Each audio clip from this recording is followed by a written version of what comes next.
오늘 제목이 지난주하고 같죠. 지난주는 사실 3장 전체에 초점이 많아요.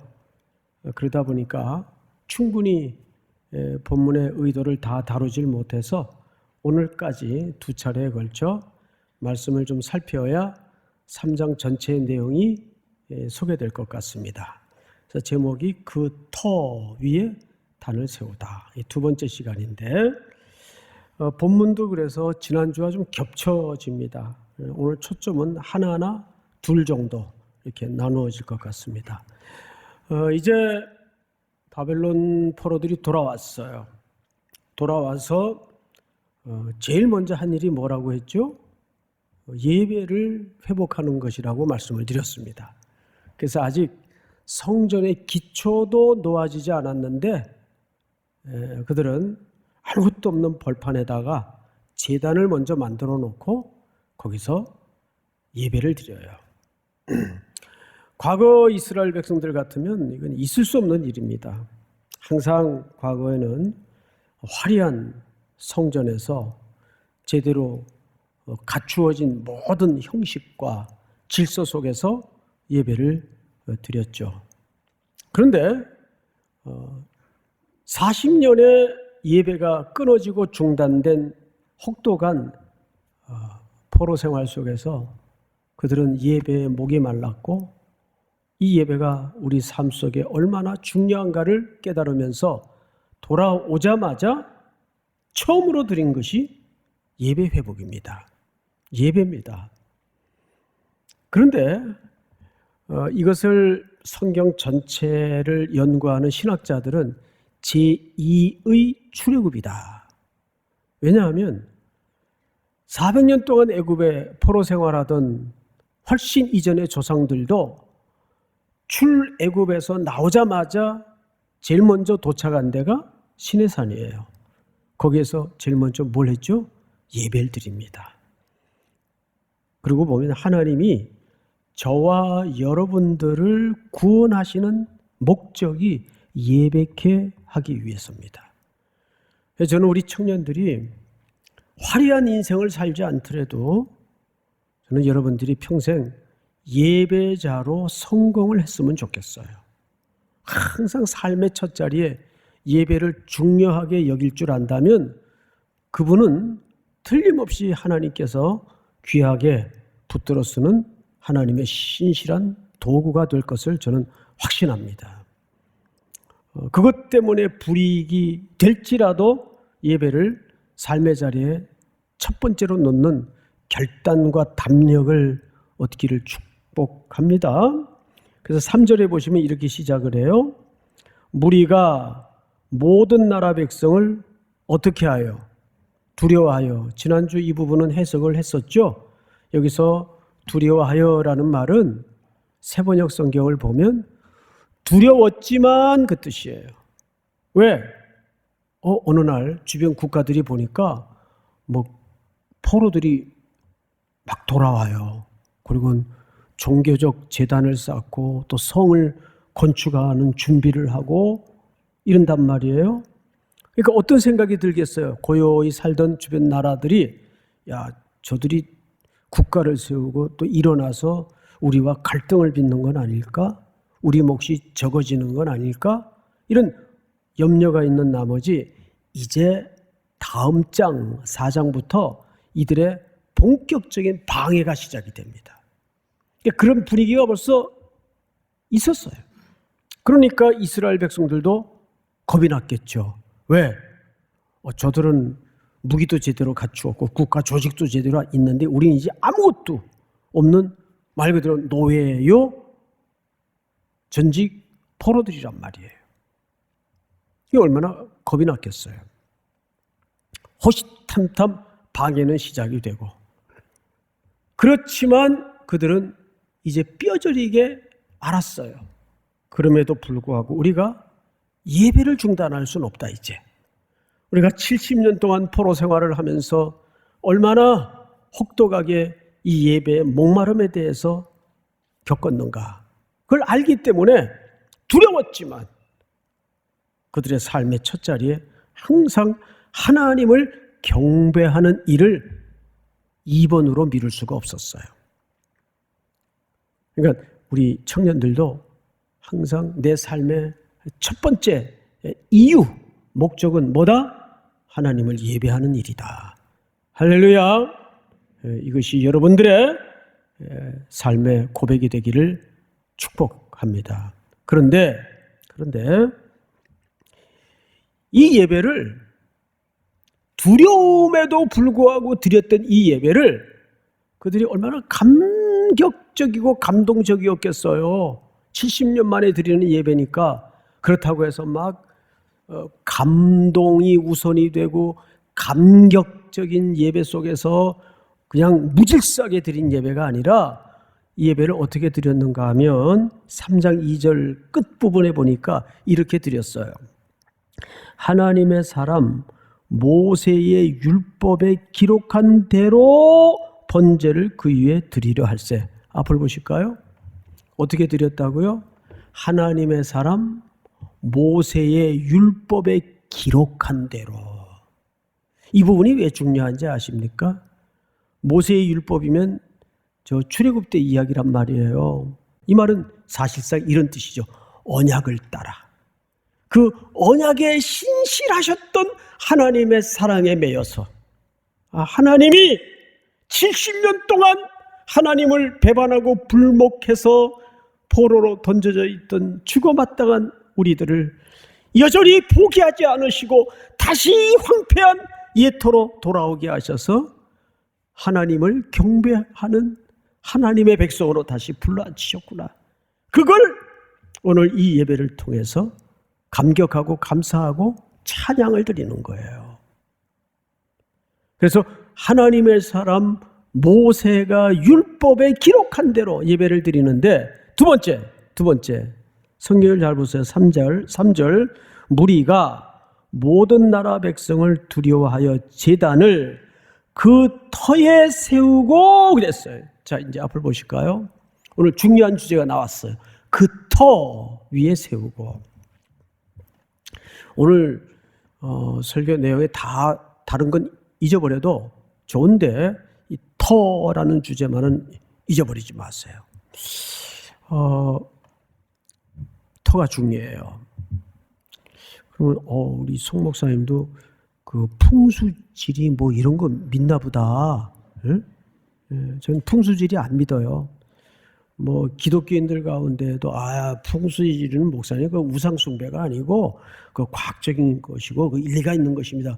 이렇게 또 우기는 분들도 있더라고요. 뭐 그분 우기는 거에 대해서 제가 뭐 왈가불가할 주제는 아닌데 저는 어쨌든 안 믿습니다. 사주팔자 안 믿습니다. 오로지 성경만 믿어요. 자, 그런데 터가 왜 중요할까? 지금부터 이 터는 새로운 장소를 택해서 제단을 쌓은 터가 아니고 옛날에 이 성전이 무너지고 그 무너지기 전 성전에 있던 단이 있던 자리예요. 그러니까 무너진 그 터 위에 다시 그 터 위에 그랬어요. 그 터 위에 다시 단을 세운 거예요. 그러면 그 터가 뭐 이렇게 중요한가? 지금부터 배경 설명을 할 텐데 집중해서 자막에 올라오는 본문을 저하고 한 절 한 절 교차적으로 읽어가면서 설명을 들어가면서 이렇게 좀 집중해 주시기 바랍니다. 역대상 21장을 좀 띄워주세요. 역대상 21장. 네, 사탄이 일어나 이스라엘을 대적하고 다윗을 어떻게 했죠?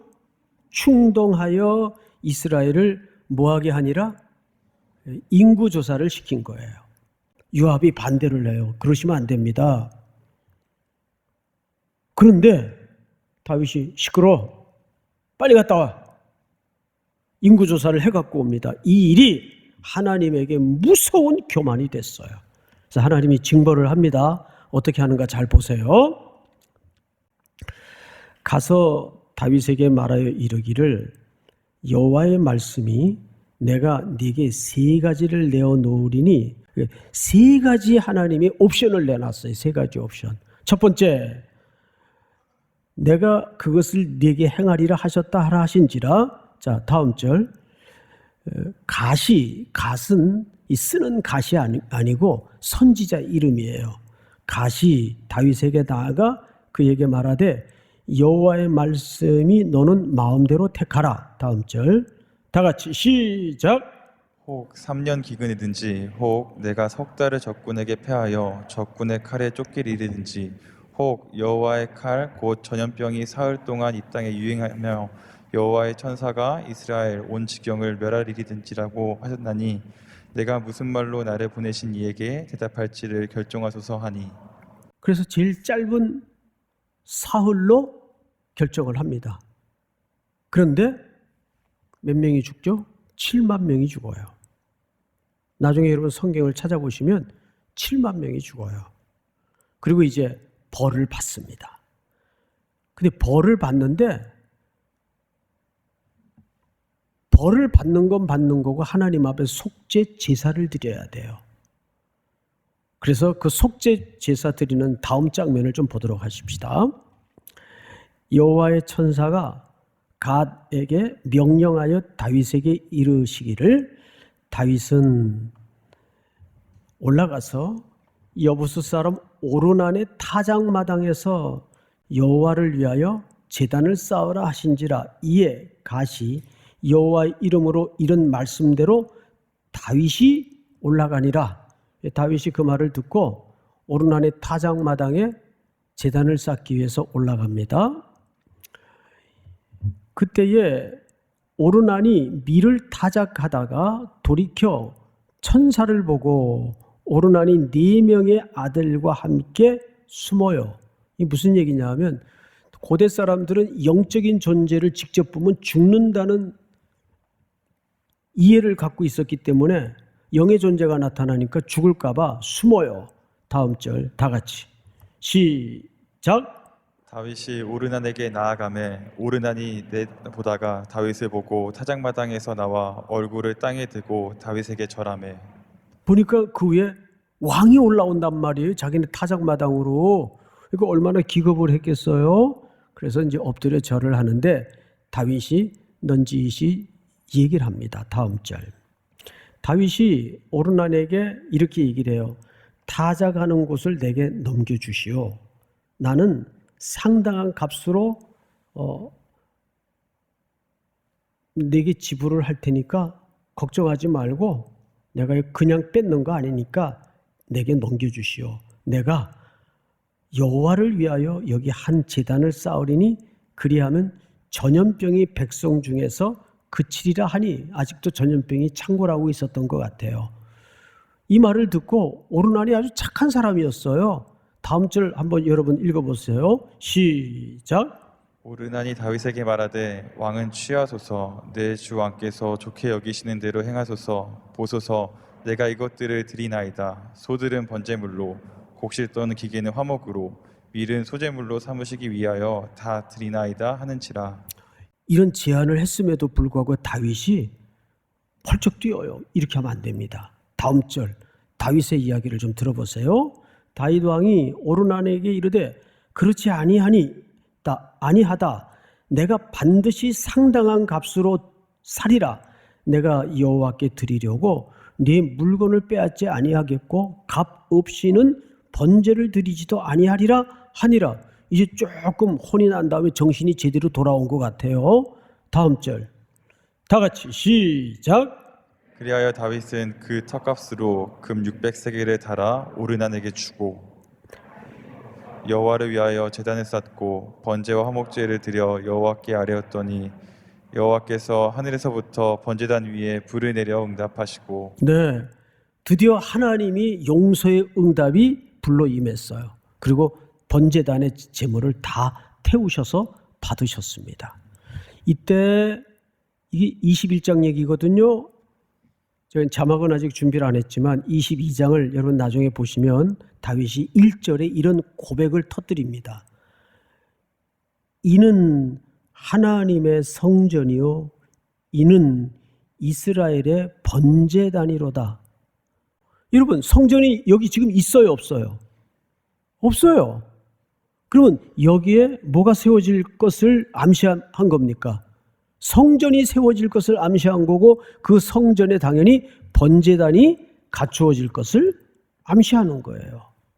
그런데 과연 어떻게 됐을까요? 우리 역대하 3장 1절로 가봅니다. 솔로몬이 예루살렘 모리아 산에 여호와의 전 건축하기를 시작하니 그곳은 전에 여호와께서 그의 아버지 다윗에게 나타나신 곳이요 여부스 사람 오르난의 타작마당에 다윗이 정한 곳이라. 아주 여러분 요즘 표현으로 소름 끼칠 본문입니다. 솔로몬이 다윗이 죽고 나서 모리아 산에다 하나님의 성전을 건축하기 시작합니다. 근데 거기가 어디였나 봤더니 그의 아버지 다윗에게 나타나신 곳이요 여부스 사람 오르난의 타작마당에 다윗이 정한 곳이라. 사실은 다윗이 정한 게 아니라 누가 정한 것이죠? 하나님이 정한 곳이에요. 그 터가 하나님이 정한 곳이에요. 그리고 거기에 7년 동안의 공사에 걸쳐서 성전이 멋지게 완공이 됩니다. 그리고 완공된 성전에서 오로지 하나님께만 예배가 드려졌나요? 혼합주의가 시작됐나요? 솔로몬이 데리고 들어온 천여 명의 여인들의 이방 신상들이 그 성전에 다 진열이 돼요. 가히 종교 백화점이 되죠. 남유다로 북이스라엘로 나라는 그나마 두 쪽이 납니다. 그리고 두 나라는 경쟁적으로 우상 숭배의 타락을 걷게 됩니다. 결국 하나님은 이 두 민족을 보다 못해서 아수르에 바벨론에 다 끌려가 패망시켜요. 그리고 이 성전은 무너지죠. 그리고 이제 70년이라는 포로의 눈물겨운 역사를 끝내고 돌아와 이스라엘 백성들이 그 터에다가 뭘 새롭게 복원하는 겁니까? 참된 예배, 참된 회복. 믿습니까? 이걸 지금 여기에다 복원하고 있는 거예요. 그런데 이 복원의 뿌리가 여기에서 시작된 게 아니라 사실은 창세기 22장을 보면 더 전율스러운 하나님의 언약이 있었어요. 볼까요? 그 일 후에 이때 아브라함이 100세나 되어서 죽은 몸 같은 데서 난 독자 이삭이 있었어요. 잘 아시는 대로. 그 이삭이 어느 정도 나이가 들어 이제 청년이 됐는데 어느 날 갑자기 하나님께서 아브라함에게 뭘 해요? 네 아들 이삭을 바치라. 번제단에 갖다 바치라. 그런데 잘 보세요. 그 일 후에 하나님이 아브라함을 시험하시려고 그를 부르시되 아브라함아 하시니 그가 이르되 내가 여기 있나이다. 2절 다 같이 시작. 여호와께서 이르시되 내 아들 내 사랑하는 독자 이삭을 데리고 모리아 땅으로 가서 내가 내게 일러준 한 산 거기서 그를 번제로 드리라. 세상에 이삭을 드렸던 그 현장이 모리아 땅이었어요. 지금 그 땅에 뭐가 세워지죠? 성전이 세워져요. 그 성전이 세워진 터는 원래 누구의 땅이었나요? 다윗이 정했던 오르난의 타작마당이었어요. 여러분, 하나님은 이 이삭의 그림 속에 누구를 예표한 그림입니까? 아들 예수 그리스도, 오실 그리스도를 이삭의 그림 속에 예표한 거예요. 바로 이 모리아 산은 하나님의 성전이 세워지는 터가 되고 그 성전의 제단이 오르난의 타작마당으로부터 값을 지불하고 산 그 타작마당으로부터 시작이 된 거예요. 그러면 이 하나의 일관된 원리가 왜 중요한가? 왜 중요한가? 이제 이것을 신약으로 넘어가서 우리 한 군데를 좀 보도록 하겠습니다. 고린도전서 3장. 자, 읽기 전에 저를 보세요. 지금 고린도 교회는 치열하게 문제가 일어났어요. 교회 안에 바울이 떠나가고 나서 교회가 사람의 영향력이 자리 잡기 시작했습니다. 그래서 게바파, 아볼로파, 베드로파, 바울파, 예수파 막 편당을 지어서 마음과 정성과 뜻을 다해 싸우고 있었어요. 자, 여러분, 이게 누구 위에 털을 쌓고 있는 겁니까? 인간 위에 털을 쌓고 있는 행동들이에요. 오늘 그래서 바울이 한 얘기가 뭐냐면 이 닦아둔 것 외에 능히 다른 털을 닦아둘 자가 없으니 이 터는 곧 누구니라? 예수 그리스도시라. 믿습니까?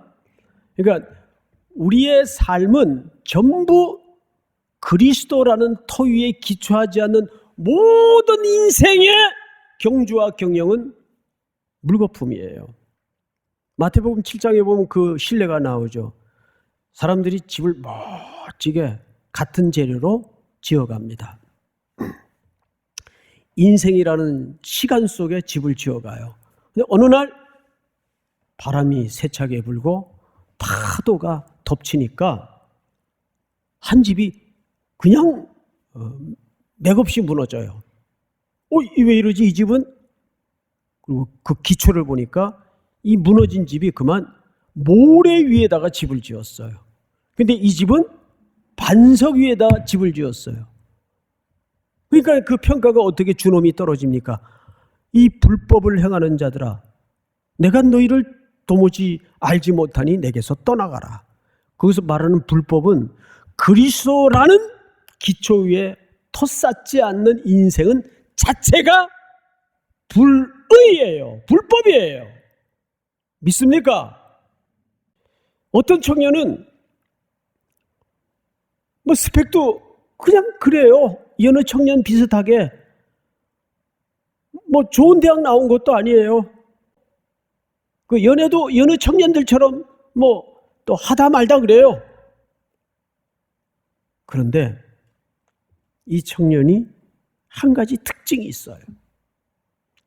어떤 삶의 변화나 변동이 생기더라도 이 청년이 궁극적으로 꿈꾸는 가치가 한 번도 달라진 적이 없어요.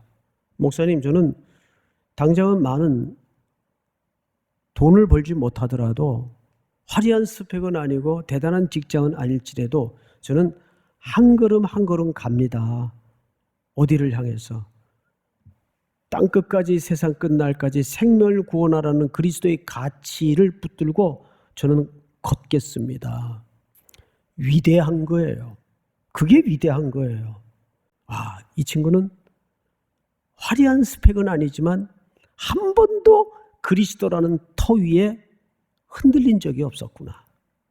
그걸 살라는 거예요. 제가 종종 여러분들에게 쓰는 표현 중에 이런 표현이 있죠. 1억에다 제로를 곱하면 답이 뭐예요? 1억이에요? 제로예요. 그러니까 겉으로는 아무리 대단해 보이고 진짜 여러분들 표현으로 킹왕짱이에요. 근데 예수를 안 믿어. 그건 나가리예요. 그게 부러우면 여러분 진짜 가난한 겁니다. 진짜 가난한 겁니다. 그거는.